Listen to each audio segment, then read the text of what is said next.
انسان اکثر ان لوگوں کو ڈھونڈتا ہے جن سے وہ محبت کرتا ہے اور ان لوگوں سے بے خبر رہتا ہے جو اس سے محبت کرتے ہیں۔ معاف کر کے آگے نکل جاؤ ان لوگوں کو جنہوں نے دل دکھایا، تہمت لگائی، برا بھلا کہا۔ یقین جانو اللہ کچھ نہیں بولتا۔ جب وہ حساب برابر کرتا ہے تو ناانصافی نہیں کرتا۔ ہزاروں مایوس لوگوں میں سے ایک اس نے تمہیں دعا کی توفیق دی ہے تو پھر وہ کیسے تمہاری دعا رد کر سکتا ہے جس نے دعا کا حکم دیا۔ پھل درخت کے اندر سے نہیں آتا، یقین نہیں تو درخت کاٹ کر دیکھ لو، لکڑی ہی لکڑی ہے۔ رزق زمین کے اندر سے نہیں آتا، یقین نہیں کھدائی کر کے دیکھ لو۔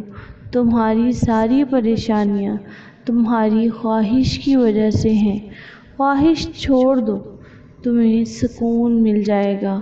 اپنی ضروریات کے لیے دوسروں طرف مت دیکھو۔ جس نے تمہیں پیدا کیا وہ تمہاری ضروریات کو بھی پورا کرے گا۔ جب تم سے کوئی اختلاف کرتا ہے یا تنقید کرتا ہے تو تمہارے دل میں نفرت کی ایک چھوٹی سی چونٹی جنم لیتی ہے۔ اگر اس چونٹی کو ایک دم نہیں مارتے تو وہ سانپ بن جاتی ہے۔ ایک موم بتی دوسری موم بتی کو روشن کرتے ہوئے کبھی اپنی روشنی نہیں کھوتی۔ جو تم خود نہیں جانتے اسے دوسروں کو مت سکھاؤ۔ شکر کو چادر کی طرح پہنو، یہ تمہاری زندگی کے ہر کونے کو چھپا لے گا۔ درویشوں کے علاوہ دنیا کے باقی لوگ بچوں کی مانند ہیں جو دنیا کے کھیل میں مگن ہیں۔ اللہ جب کسی بندے سے ناراض ہوتا ہے تو اسے پاکیزہ لوگوں کے عیب جوئی میں مشغول کر دیتا ہے۔ اتنا جھوٹ مت بولو کہ لوگوں کا تمہارے سچ سے اعتبار اٹھ جائے۔ علم یہ ہے کہ تمہیں معلوم ہو کیا کہنا ہے، اور حکمت یہ ہے کہ تمہیں معلوم ہو کب کہنا ہے۔ پرندہ جب اڑنے کی ٹھان لے تو ہوا کو راستہ دینا ہی پڑتا ہے۔ معزز بننا چاہتے ہو تو دوسروں کی عزت کرو، کیونکہ یہ کام معزز بندہ ہی کرتا ہے اور یہی انسانیت کا کمال ہے۔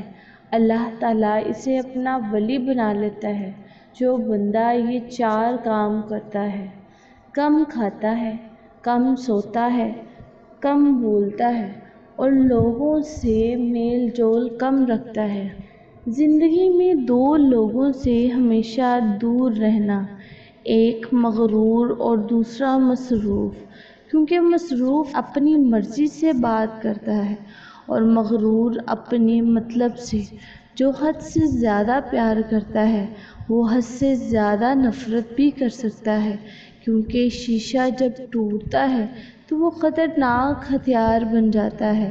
اگر تمہارے ذہن سے کسی شخص کا خیال نہیں نکل رہا تو اس کا مطلب ہے کہ تم اپنی دعاؤں کا سلسلہ جاری رکھو۔ انسان کی عقل تو صرف اتنی ہے کہ اگر اسے جانور کہا جائے تو ناراض ہو جاتا ہے، اگر شیر کہا جائے تو خوش ہو جاتا ہے۔ بہترین وقت وہ ہے جب بدترین لوگ بے نقاب ہو جائیں۔ پتھر میں ناظرین ایک نقص ہے کہ وہ کبھی پگھلتا نہیں، اور پتھر میں ایک خوبی ہے کہ وہ کبھی بدلتا نہیں۔